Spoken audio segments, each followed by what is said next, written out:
오늘 아침 뉴스의 맥을 짚어드리는 시간 뉴스연구소, 오늘도 두 분의 연구위원 함께합니다. CBS 김광일 기자 그리고 경향신문의 박순봉 기자, 어서 오십시오. 안녕하세요. 예, 본투표일이 밝았습니다. 지금 시각이 7시 13분 가리키고 있는데 오전 7시 투표율이 조금 전 발표가 됐네요. 오전 7시 투표율 2.4%, 오전 7시 투표율 2.4%. 김광일 기자. 네. 그러니까 지금 투표가 시작된 지 1시간 한 13분 지난 건데 2.4% 기록하고 있는 거고, 요거는 사전 투표율을 제외한 거죠. 그렇죠. 예. 투표율이 가장 높은 지역은 대구입니다. 3.2%. 그리고 전북이 최저 투표율 1.4%. 요거는 사전 투표율 때하고는 정반대네요. 그러니까 그때 사전 투표에 많이 나섰던 지역은 오늘 뭐 상대적으로 본투표율이 좀 저조한 거고, 사전 투표를 덜한 곳은 지금 본투표율이 높은 거고. 오늘 이제 이렇게 매시 정각마다 이렇게 투표율 집계가 업데이트해서 계속 나올 거고요. 예. 오후 1시부터 말씀하셨던 사전 투표율이 포함된 이제 누적 집계가 제공이 될 걸로 보입니다. 예. 어젯밤 12시 자정부로 모든 선거 운동이 끝났어요. 모든 공식 선거운동 자정에 딱 끝났습니다. 지금은 선거 운동을 할 수가 없어요. 투표 동력 캠페인 정도만 할 수 있습니다. 예. 뭐 그 관련해서 좀 자세한 내용들은 잠시 후에 선관위에서 되는 거 안 되는 거 저희가 가려드릴 예정이고요. 후보들이 마지막 유세 현장을 어디로 선택했는가, 이것도 상징성이 크잖아요. 그렇죠. 어디였습니까? 먼저 민주당 이재명 후보는 여의도 공원을 택했습니다. 12.3 내란 사태랑 탄핵 소추를 떠올리게 하는 곳이죠. 사실 뭐 다 전장은 국회였지만 계엄 해제를 요구하는 시민들이 여의도 공원에 모였었고, 또 탄핵 소추 때도 응원봉 들고 사람들이 모였었잖아요. 네. 그것들, 그러니까 뭐 내란 세력 심판이라는 메시지를 강조하기 위해 여기 잡았다라고 보시면 될 것 같습니다. 예. 어제 이재명 후보 뭐라고 말했냐? 대한민국이 민주공화국이 되느냐, 독재자의 나라가 되느냐 하는 역사적 변곡점을 지나고 있다라고 밝혔어요. 예. 어제 이재명 후보 일정을 좀 정리해드리면요. 먼저 우리 CBS 한판승부 인터뷰가 있었습니다. 예. 트럼프와의 협상 관련해서 필요하면 가랑이 밑이라도 기어갈 수 있다라고 얘기를 했어요. 이게 뭐냐면 박지용 앵커가 트럼프가 상대국 정상한테 면박 주기도 한다라고 질의를 했거든요. 네. 그랬더니 뭐 이런 수모를 겪으면서, 그러니까 개인적인 수모는 겪을 수 있다, 나라를 위해서라면, 이런 취지로 답을 했어요. 그리고 이재명 후보 서울, 경기 수도권을 어제 돌았습니다. 성남 주민교회에서 기자회견을 했어요. 여기가 이제 본인이 정치에 처음 입문할 때 여기에 뛰어들겠다라고 다짐했던 곳이라고 하거든요. 그 상징성을 갖고 엄숙한 분위기를 연출하면서 마지막 유세를 했습니다. 네. 여의도 공원 이제 마지막 파이널 유세를 한 다음에는 민주당 유튜브 채널에서 라이브 방송하는 걸로 어제 일정을 마무리했어요. 그러니까 정치적인 의미가 깊은 성남과 여의도 공원 요렇게 돌면서 마무리를 하는 일정. 김문수 후보는 어땠습니까? 서울광장으로 어제 마쳤습니다. 김문수 후보 뭐라고 말했냐면, 서울은 대한민국의 가장 중심이자 많은 유권자분들이 계신 곳이다 라고 얘기를 하면서, 뭐 전통적인 뭐 대표적인 광장이잖아요, 사실. 네. 시청 앞 광장. 지난 대선 때 윤석열 전 대통령이 마지막 유세를 벌였던 그 장소기도 합니다. 여기 모여서 마지막 유세를 진행했고요. 어제 하루는 전국 종단 유세를 했어요. 제주부터 쫙 돌았더라고요. 네, 제주, 대구, 대전, 서울, 이렇게 한반도 남단에서부터, 사실은 지금 여론조사 흐름으로 봤을 때는 불리한 측면이 있기 때문에 바람을 새로 일으키겠다, 이재명 대세론을 내가 꺾겠다라는 의지를 이렇게 피력을 했습니다. 눈에 좀 띄었던 거는요, 제주도에서 양관식 트레이닝복을 입었습니다. 양관식이 누구예요? 폭삭 속았수다, 넷플릭스 드라마. 예. 거기에서 저기 박보검 캐릭터죠. 남자 주인공. 네, 예. 그 사랑꾼 역할을 했었던 그 양관식 역이 입었던 트레이닝복을 입었고요. 그러니까 이게 뭐냐면, 그러니까 유시민 작가가 설란영 여사에 대한 어떤 차별적 인식을 드러낸 적이 있었잖아요, 최근에. 이제 그걸 좀 이제 비틀어서 비꼬는 방식으로 이제 트레이닝복을 입었고, 그러면서 저는 방탄조끼 안 입어도 되죠, 트레이닝복 입어도 되죠 하면서 동시에 이제 이재명 후보를 겨냥한 멘트를 했습니다. 예. 이준석 후보, 개혁신당 이준석 후보는 부산에, 죄송합니다. 그냥 한 가지만 더 말씀드릴게요. 이 김문수 후보가 네. 부산에서 긴급 입장문을 어제 발표했었어요. 있어서는 안 될 비상계엄에 대해서 다시 한번 사과드립니다 라고 얘기를 했고, 또 하나 이른바 준직명이죠. 직접 언급했습니다. 이준석 찍으면 이재명만 도와준다. 그걸 김재원 비서실장이 이야기를 계속 하고 다녔었는데 후보 본인이 이 이야기를 했군요. 네, 저건 사표다. 저 찍어주세요라고 직접 얘기를 했고요. 이에 반해서 개혁신당 이준석 후보는 보수의 심장이라고 불리는 대구에서 피날레 유세를 열었습니다. 대구요. 네, 본인이 이제 국민의힘을 대체하는 뭐 신보수 적자다 이런 걸 강조하기 위한 메시지로 해석이 되고 있고요. 네. 권영국 민주노동당 후보는 어제 마지막 일정을 모두 서울에서 진행했어요. 해화역 여기 장애인 이동권 성지로 불리는 곳이고 또 구의역 여기는 예전에 스크린도어를 수리하던 하청업체 직원이 이제 숨졌던 사고 현장이었잖아요. 그리고 강남역 10번 출구 여성이 살해당했던 곳 이런 어떤 이슈가 있었던 곳들을 돌면서 유세를 했고 마지막으로 종로 보신각 앞에서 피날레 유세를 진행했습니다. 자, 마지막 유세 장소 쭉 소개해 주셨는데 박순봉 기자, 네. 예, 어디 주목하셨어요? 일단 내부 여론조사 지지율에 좀 집중이 되더라고요. 지금 여론조사를 공표할 수 없는 기간이지만 내부에서는 다 각자 돌리고 있잖아요. 네. 여론 흐름을 보고 있다는 얘기죠. 그렇죠. 매일매일 돌리고 있는데 어제 김용태 비대위원장 표현을 보면은 이런 얘기를 해요. 여론조사상 후보께서 역전하지 않았나 개인적으로 그런 생각이 든다. 이렇게 좀 모호하게 표현을 하거든요. 그러니까 골든 크로스가 나타난 걸로 보인다. 어제 신동욱 대변인도 그 얘기를 하던데 네. 골든 크로스. 그래서 제가 좀 내부에 물어봤습니다. 일단 이게 지지율이 어떻게 나왔느냐. 그래서 지금 뭐 숫자를 좀 말씀드리기는 그런데 그 모 관계자 표현으로는 처음으로 40%대에 들어갔다. 라고 이제 얘기를 하는 거고 이거는 네. 공표가 불가능하기 공표가 안 된 때문에 내용이고. 확인도 안 되는 거고 일단 각자 캠프에서는 다 자신들이 앞서고 있다. 좋은 흐름이다. 이런 얘기를 하고 있는 거죠. 맞습니다. 예. 그리고 국민의힘에서 이제 많이 좁혀졌다라고 얘기를 하고요. 특히 이제 김용태 비대위원장 발언들을 좀 주목을 해볼 필요가 있는데 방금 이제 비등비등 뭐 이런 얘기를 이제 뭐 넘어섰다, 뭐 역전했다 이런 얘기도 하면서 지금 보면은 그 윤상현 의원하고 일종의 갈등 구도를 보였거든요. 네. 그러니까 윤상현 의원 같은 경우에는 그 김용태 비대위원장이 이제 탄핵 반대를 무효하겠다, 당론 무효하겠다라고 하니까 그렇게 하면 안 된다, 정체성 자체가 흔들린다라고 하니까 또 김용태 비대위원장이 또 반박하는 이런 상황이 있었거든요. 네. 되게 고위 관계자한테 물어보니까 하는 얘기가 지금 이제 내부적으로는 이렇게 지지율이 많이 근접하고 있다라고 보기 때문에 중도층 겨냥 메시지로 좀 바꾸고 있다라는 거예요. 그러니까 김용태 비대위원장의 메시지가 강해지는 이유는 이런 흐름을 좀 반영하고 있다라는 거죠. 김용태 위원장이 그 탄핵 반대 당론 무효화하겠다라고 선언했던 거 뭐 이런 게 다 중도를 향한 메시지다 그런 얘기예요? 네, 그렇게 선언하고 윤상현 의원이 반박을 하니까 거기다 더 강하게 좀 재반박했죠. 받아쳤거든요. 예. 그러니까 이거는 일종의 내부 그 노선 투쟁으로도 볼 수가 있고 또 하나는 이제 중도층까지 가보겠다 이런 분위기예요. 근데 반면에 제가 그래서 이제 이런 얘기들을 쭉 들어보고 나서 민주당 쪽에 물어보니까 지지율 더 벌어졌다고 보더라고요. 이제 국민의힘은 더 붙었다라고 보고 민주당 쪽은 더 벌어지고 있다. 이렇게 좀 서로 완전히 다르게 보고 있다라는 게 하나 좀 주목이 되는 상황이고요. 네. 그리고 지금 관심들이 이제 사실은 그냥 좀 취재를 해보면은 속마음 같은 것들은 이미 대선 이후로 다 쏠려 있습니다. 그러니까 민주당 같은 경우에는 다음에 원내대표가 누가 될지 여기 관심이 있고 그다음에 특히 지방선거까지 이미 준비가 돼 있다라고 봐야 되거든요. 그러니까 보통 민주당이 이전에 한번 경험이 있잖아요. 그러니까 문재인 전 대통령 때 탄핵 이후에 집권해본 경험이 있기 때문에 당연히 내각 구성이랑 대통령실 구성까지는 이미 맞춰놓은 상황이고요. 뭐 어디까지 준비를 해놨냐 요건데 지방선거까지 됐다라고 보는 의견들이 많더라고요. 지방선거가 딱 1년 뒤거든요. 내년 6월 3일에 치러지는데 지금 대표적으로 지금 당내 그 선거운동 기구 중에서 골목골목 선대위라는 곳이 있어요. 이 골목골목 선대위는 지역별로 위원장이 있어가지고 뭐 구석구석 누비겠다라는 그런 취지인데 이 선대위원장을 여러 명 해놓고 지역별로 쫙 나열을 해놨거든요. 예.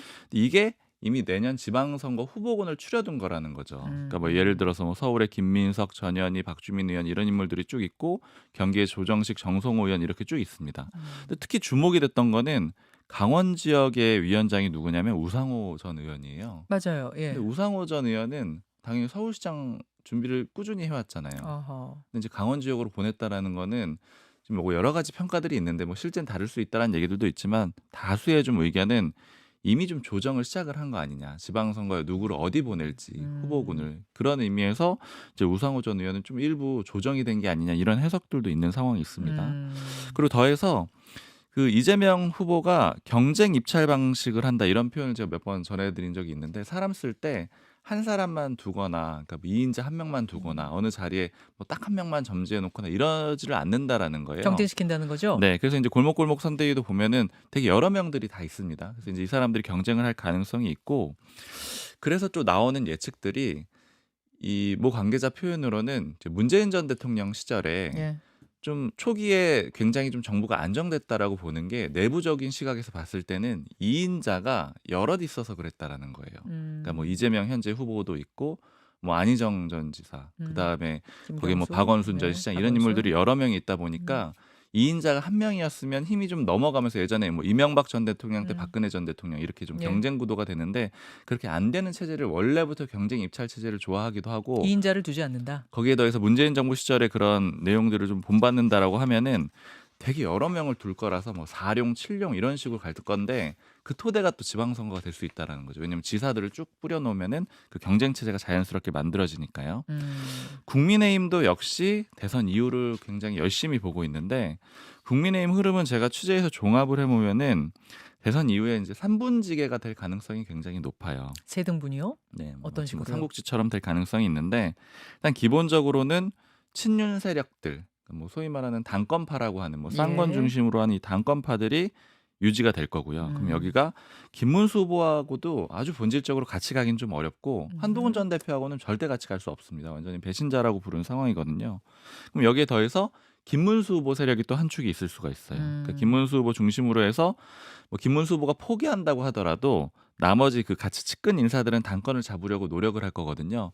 그 지금 당에서 얘기들을 들어보면은 일단 대선을 뛰면서 원래 그 전에는 의원들 한 명도 없었잖아요. 그렇죠. 그 세력이 너무 약하다라고 평가를 했는데 대선 뛰면서 조금 세력이 붙었다라는 거예요. 그래도 아, 우리 후보가 좀 나은 것 같다. 뭐 이런 얘기들을 하면서 세력이 좀 붙었기 때문에 여기가 한 축이 또 될 거고요. 김문수 후보가 만약 오늘 패배하면 이제 당권 경쟁에 본격적으로 뛰어들 것이다 이렇게 보고 있다는 거예요. 그렇게 넘어갈 당에서. 가능성이 있다라는 예. 거죠. 그리고 여기에 더해서 이제 한동훈 전 대표 이렇게 하면 3파전이 되는 거잖아요. 예. 서로 양립할 수가 없는 같이 존재하기가 어려운 3파전이 되기 때문에 3분지계가 되는 거고요.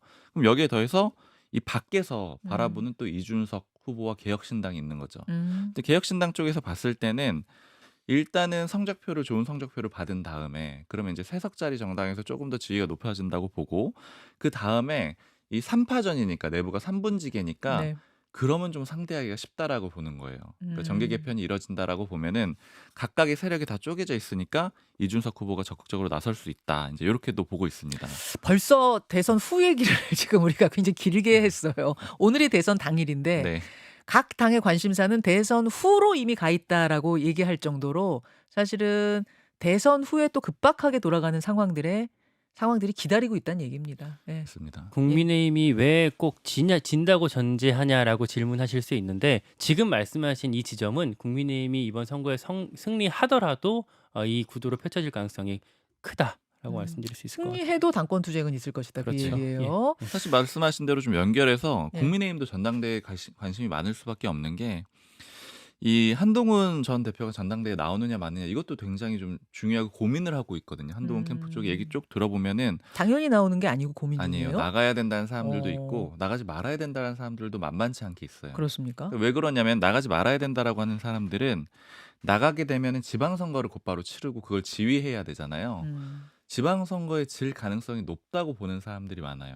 사실은 대선 치르고 나서 한 1년 안에 하는 지방선거, 총선 뭐 이런 데서는 그 대선을 잡은 곳이 늘 이기죠. 그렇죠. 그렇다 보면은 결국에는 끌려 내려올 수 있다라는 거죠. 이 3분지계가 돼 있는 이 당 상황에서 아하. 지방선거를 혹시라도 참패하게 되면은 그럼 끌려 내려올 가능성이 있고요.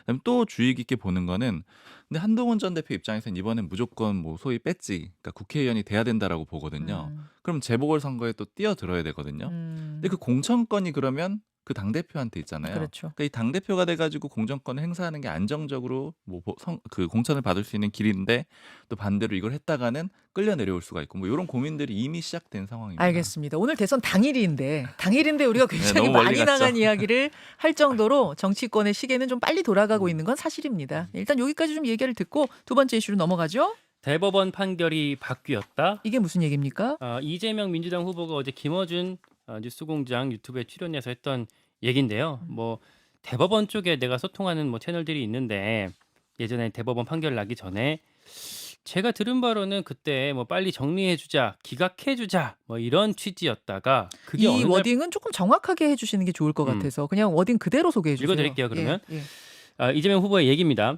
대법원 쪽에 저한테 직접은 안 오지만 소통들이 일부 되지 않습니까? 사람 사는 세상에 그런 게 없을 수 없습니다. 제가 들은 바로는 빨리 정리해주자, 빨리 기각해주자 깔끔하게 그랬다고 합니다. 그런데 어느 날 바뀌었다고 합니다. 라고 이재명 후보가 어제 얘기를 했어요. 그러니까 무슨 얘기냐면 상고 기각으로 무죄가 확정될 거라는 얘기를 내가 전에 들었었는데 정작 대법원 전원합의체에서는 그렇게 들었던 얘기랑은 달리 유죄 취지의 판결이 선고가 됐다, 바뀌었다 이런 취지로 어제 얘기를 한 거였습니다.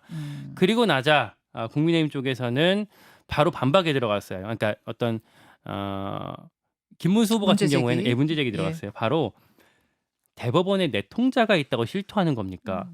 과거 대법원에서 이재명을 살려준 재판거래 의혹 권순일 한 명으로는 부족했던 겁니까? 라고 얘기를 하면서 이거 본인이 집권하면 자기 입맛대로 다 사법부 통제하겠다라는 예고입니다.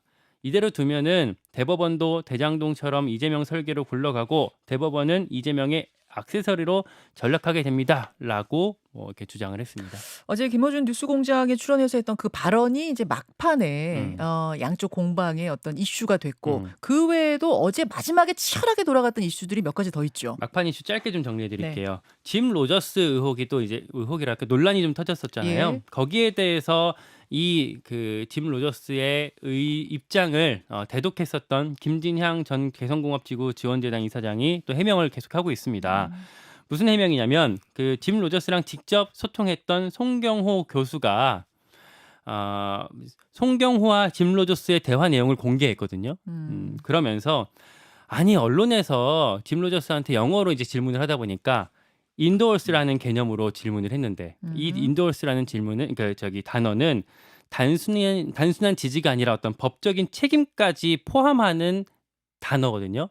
짐 로저스한테 그런 무거운 좀 무거운 단어를 써서 질문하니까 짐 로저스가 난 인도어스 한 거 아니다라고 한 거다. 라고 대답한 거다라는 게 해명이었던 거예요. 네, 그 인도어스랑 서포트라는 일반적인 지지의 개념은 다르다라고 해명을 했거든요. 네. 근데 여기 또 재반박이 들어갑니다. 어허. 언론에서 짐 로저스한테 다시 질문을 했어요. 채널 A 같은 곳에서 서포트는 혹시 했습니까? 짐 로저스가 난 서포트도 한 적이 없다.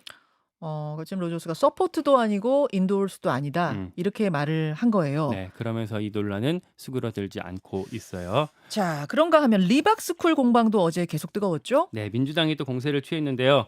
그 리박스쿨 대표 손효숙 씨와 김문수 후보와의 연결고리가 또 이제 드러났다라고 하면서 과거에 한 극우 인사 추모 대회에 손효숙 씨와 김문수 후보가 같이 나란히 참석한 장면이 있다라고 공개를 했습니다. 예.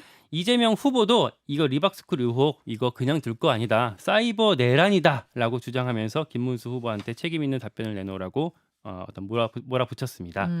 국민의힘에서는요 여전히 뭐 연관성에 대해서는 부인하고 있습니다. 정치인이 행사장에서 오가면서 여러 사람 만나지 않느냐. 지금 이렇게 근거가 없는 명확하지 않은 음모론을 계속 펼치고 있는 것 아니냐. 그리고 댓글 조작 이런 사건은 상징적인 사건은 민주당에서 있었던 드루킹 사건 아니냐 이렇게 맞받아치고 있습니다. 예, 이제 마지막 날 치열하게 오갔던 공방들 지금 쭉 정리를 해주셨는데 항상 생각해보면 대선은 마지막까지 쟁점들이 나오고 공방이 오가고 뭐 네거티브가 등장하고 이랬어요. 이번에도 비슷한 모양새로 흘러갑니다만 이게 얼마나 변수가 될 것인가 어떻게 내다보세요? 사실 여론조사가 나와 봐야지 그 결과를 좀 알 수 있는 게 사실인데요. 근데 일단은 제가 양당의 취재를 해봤을 때 예. 그 반응들이 있잖아요. 그러니까 이게 영향을 끼칠까 안 끼칠까. 근데 솔직한 마음들, 그러니까 자기 진영에 터진 논란에 대해서 이게 터질까 안 터질까는 솔직하지 않을 수 있는데, 그러니까 뭐 예를 들어서 이재명 후보 캠프 쪽에 뭐 이 로저스 논란이 어떻게 될 것 같냐면 전혀 영향이 없다라고 얘기를 하죠. 근데 예. 이건 그런데 반대 진영 걸 물어보면 좀 솔직하다라고 볼 수 있잖아요. 근데 예. 전반적으로 봤을 때는 리박스쿨 논란이든 뭐 로저스 논란이든 양당에서 서로 그렇게 큰 타격을 줄 거라고 보지는 않는 것 같아요. 상대 당을 보면서도 그렇게 얘기해요? 그런데 다만 그 이준석 후보의 토론회 발언 논란은 좀 계속 간다라고 다들 보는 것 같습니다. 3차 토론. 그 이준석 후보 발언 논란은 이준석 후보 자신한테도 영향이 있고 그다음에 이재명 후보한테도 일부 있을 수밖에 없다라고 보는 것 같아요. 이게 왜 그러냐면은 결국에는 이제 요건 이제 국민의힘 주장 쪽이 강한데 네. 국민의힘 쪽에서 봤을 때는 이 문제가 이재명 후보의 앞선 논란들을 다시 한번 부각시킬 수 있는 효과가 있다라고 보더라고요. 그러니까 뭐 예전에 있었던 뭐 관련된 발언들이 있었잖아요. 뭐 좀 뭐 강한 표현들 이런 표현들이 많이 나왔던 게 있는데 이걸 다시 한번 떠올리게 할 거라고 하는 거고 그러니까 그런 예로 드는 게 예전에 이제 이해창 후보가 아들 군대 안 보낸 걸로 굉장히 곤혹을 치렀고 네. 한번 그걸 넘어섰는데 그 다음에 아들하고 같이 산다라는 게 또 보도가 돼요. 그냥 이제 본인은 3층에 살고 밑에 층에 아들 살고 온 가족이 산다라는 그 내용 보도만으로도 당시 국민의힘 쪽에서 봤을 땐 타격이 되게 컸다라는 거예요. 그 얘기가 다시 한번 나오더라는 거죠. 그러니까 뭐 그런 것 때문에 지금 이준석 후보와 이재명 후보한테 어느 정도의 타격이 갈 것이냐. 근데 다만 국민의힘에서 좀 냉정하게 보는 사람들은 그렇다고 하더라도 혹시 이재명 후보 표가 좀 깎이고 이준석 후보 표가 깎인다고 하더라도 그게 국민의힘으로 올 것 같진 또 않다. 뭐 이런 예측들도 하고 있거든요. 그 말씀은 이준석 후보의 그 TV 토론 3차 발언, 3차 질문이 막판에 가장 큰 변수라고 공히 보고 있다는 이야기고 맞습니다. 이재명 후보한테도 영향을 주지만 이준석 후보한테도 이게 표를 깎이는 역할을 했을 것이다라고 국민의힘 보고 있다 그 얘기예요. 네, 그래서 어떻게 영향을 결과적으로 줄지는 좀 알 수가 없는 상황이지만 가장 큰 변수로는 꼽히고 있다. 이렇게 봐야 네. 될 것 같습니다. 그리고 투표율을 좀 봐야 되는데 아침에 이제 소개를 방금 해주셨는데 지금 정반대 상황이 나오고 있잖아요. 사전 투표하고 본 투표 상황이. 맞아요. 근데 이거는 조금 해석이 좀 명확한 것 같아요. 그러니까 본 투표율이 점점 높을수록 그래도 국민의힘 쪽에 조금 더 유리하다라고 보는 게 일반적인 것 같습니다. 왜냐하면 사전 투표 때는 민주당 지지가 강하다라고 보고 반대로 실제 본 투표에서 투표율이 끝까지 낮아버리면 사전 투표에 높았던 민주당의 우세가 쭉 이어진다라고 볼 수 있는데 본 투표가 그래서 어느 정도 나오느냐 이것도 좀 주요하게 봐야 될 것 같습니다. 알겠습니다. 봐야 될 관전 포인트들까지 짚어주셨고 김관일 기자. 그나저나 오늘 이제 대통령이 뽑히고 나면 임기는 바로 내일부터 시작이죠. 그렇죠. 먼저 일단 당선 윤곽은요. 오늘 자정 무렵에 드러날 거다. 이게 대체적인 예측입니다. 예전엔 어땠나 찾아보니까요. 문재인 대통령 같은 경우에는 밤 10시, 자정이 아니라 10시쯤에 윤곽이 드러났고 윤석열 대통령 때는 새벽 2시쯤에 드러났더라고요. 엎치락뒤치락하다가 그러니까 이게 얼마나 치열하냐에 따라 좀 달라질 수 있는데 오늘은 일단은 선관위에서 자정쯤으로 보고 있어요. 네, 그렇게 좀 통계적으로 예측을 하고 있고요. 그러나 좀 당겨질 수도 있고 조금 더 늦어질 수도 있습니다만 알 수 없어요. 예. 그렇죠? 네. 임기는 보통은 이제 원래 공직선거법 상은 자정에 시작이 되거든요. 근데 이번에는 일반 대선이 아니라 보궐이잖아요. 네. 대통령 거리에 따른 선거기 때문에 바로 임기 시작입니다. 여러분 그러니까 투표 마감 뭐라 그래야 되죠? 개표 마감. 개표 마감이 되고 나면 선관위원장이 누가 당선됐습니다라고 발표를 해요. 그 발표를 하는 딱 그 순간부터 그냥 임기 시작입니다.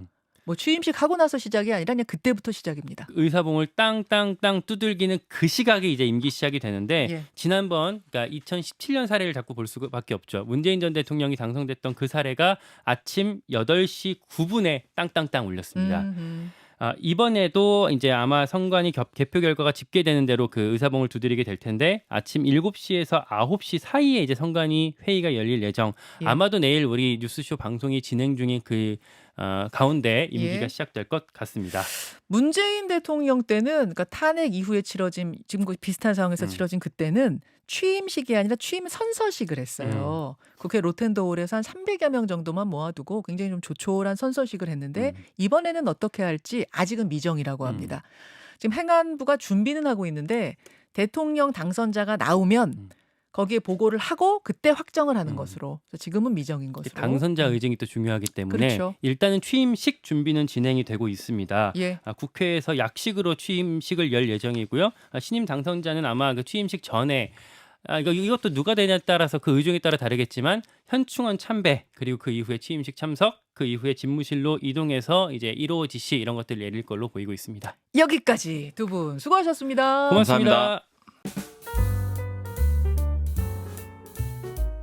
김현정의 뉴스쇼는 시청자 여러분의 참여를 기다립니다. 구독과 좋아요, 댓글 잊지 않으셨죠? 알림 설정을 해두시면 평일 아침 7시 10분 실시간 라이브도 참여하실 수 있습니다.